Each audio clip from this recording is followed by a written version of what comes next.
Hushyorlik. Hozir Abdurahmon o'zining yaqin moziyisida usta shirniga belangan ot tezakdan boshqa bir narsa ko'rmaganidek, istiqbolida ham epaqalik bir hol tasavvur qilolmas edi.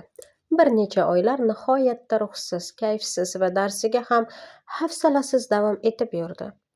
Go'yo bu kunlarda benihoyat uch kunlikdan so'ng bosh og'rig'i davrini kechirar edi. Shu yo'sin ko'p vaqt ruhiy xastalik kechirib, kutilmaganda jonlanib ketdi.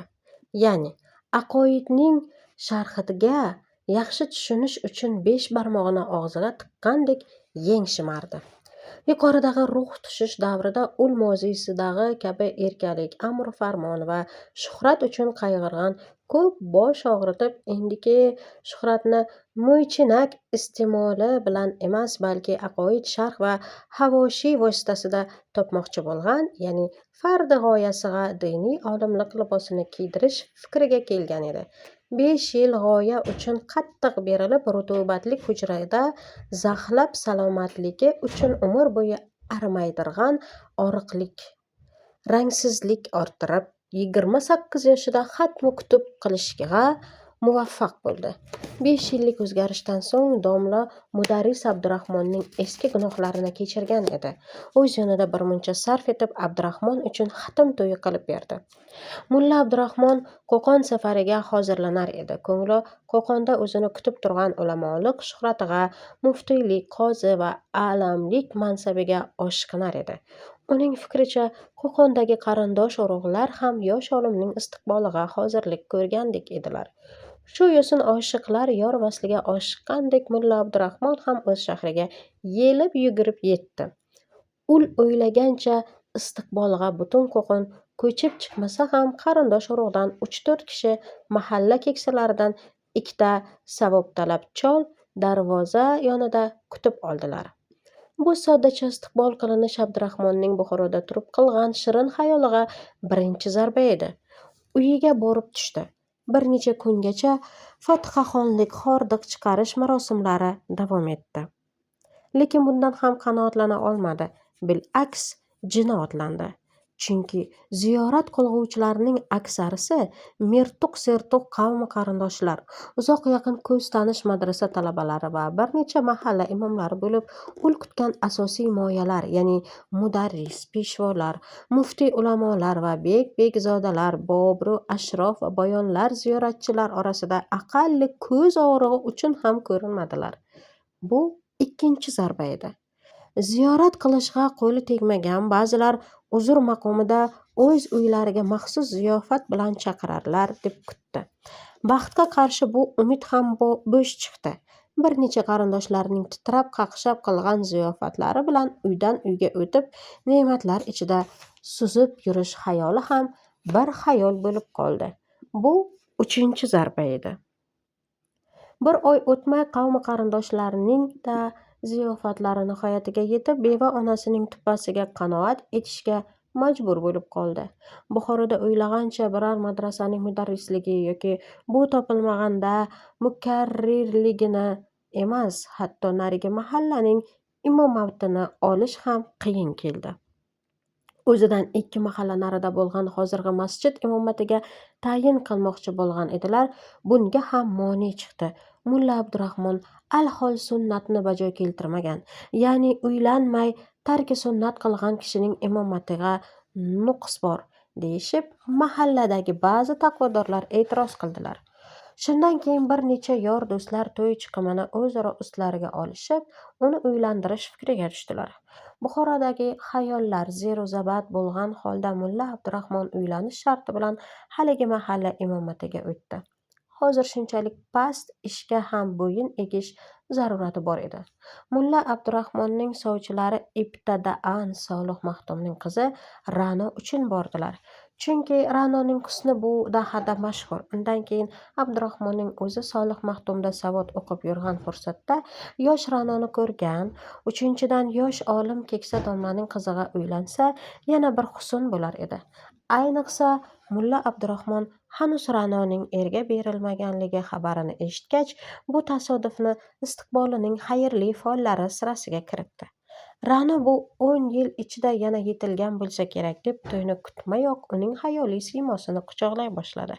Maktabdor domlalarga qaraganda o'z ilm va martabasini allaqancha yuqori qo'yganlikdan Solih Maxtumning quloq qoqmay domod qilishiga ishonar va bu kunmi ertami Ra'noni chindan og'ush etish uchun oshiqar edi.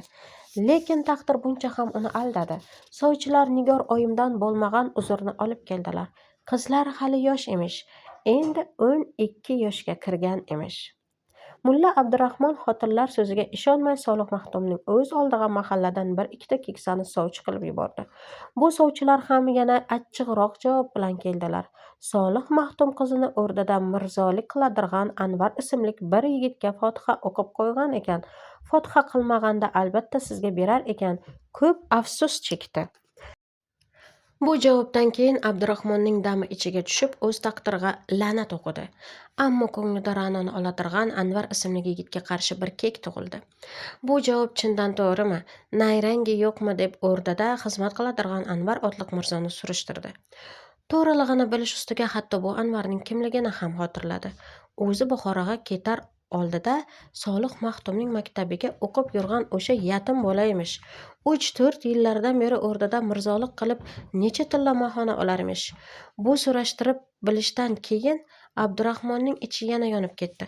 Buxoroda xatmi kutib qilib kelgan bir olim, aqlli bir mahalla imomatiga xarxashasiz o'talmasin-da, uning harom tukiga arzimagan bir besavod yatim va badnajot iskirt o'rdadan falon tilla vazifador bo'lsin va shu tufayli Ra'no kabi bir qizni ham o'ziniki qilsin. Bu ayniqsa kishi chidarlik gap emas edi. Ammo Abdurahmon butun kamolotini ishga qo'yib imomat va xatiblikka shuru qildi. Har kun qavmlariga amri ma'ruf nahiy anil munkar aytib, xususan har hafta juma kuni amri ma'rufni kengroq doirada yuritib, ko'plarning ko'nglini eritishga muvaffaq ham bo'ldi. Izhori fazl niyatida qilingan bu ko'zbo'yash ko'plarning diqqatini o'ziga jalb etib, hatto uning amri ma'rufini tinglash uchun juma kunlari chet mahallalardan og'ib kishilar kela boshladilar. Bu muvaffaqiyatdan chatnag'ayozg'an mulla Abdurahmon kuchangandan kuchanar, ayniqsa Oradaxonga tegishli hukumatdor beklardan ko'rinib qolsa, jannat va jahannam ustidagi masalalarni darhol xonga itoat, beklarga hurmat bilan ayirboshlab olar edi. Hamma bo'p bo'lishga qaraganda, ayniqsa xon bo'p bo'lishga tirishar edi. Uning bu jonbozligi boshqa to'g'rilarda biror amaliy natijaga erishmasa ham faqat bir vajida nihoyatda yaxshi samara berdi. Uning daryoyi fazliga maftun bo'lgan savdogarlardan biri qiz qarindoshini berib o'ziga kuyov qildi. Yaxshi oilaga kuyov bo'lganidek shahardagi boshqa davlatmandlar bilan ham aloqa bog'ladi va ularning ziyofatlari vositasida ba'zi madrasalarning mudarrislari, mukarrirlari bilan ham tanishdi. Qisqasi, biroz burni ko'tarilayozdi. Faqat endi o'rdaga yaqinlasha olsa bas. Ammo hanuz bu muyassar emas-da. Imomning ko'ngli Anvar qarshisiga ozgina kirlik ekanini o'quvchi yuqoridan angladi. Uning ko'nglidagi shu ozgina kir Anvarning ko'tarilishidan tinchsiz edi. Nodon Anvar o'rdadan quvlanish yerida sarmunshiylik mansabiga minmakchi. Xolis muhokama ko'pincha muhokama bo'lib qoladir. Ammo g'arazlik fikr aksar so'zlaguvchini sharmanda qiladir.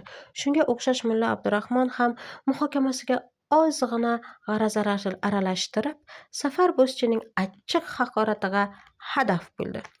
Shunday ul Anvarga kekli edi. Shuning bilan birga Anvarga qarshi amalda bir ish qilish kuchidan ham mahrum edi.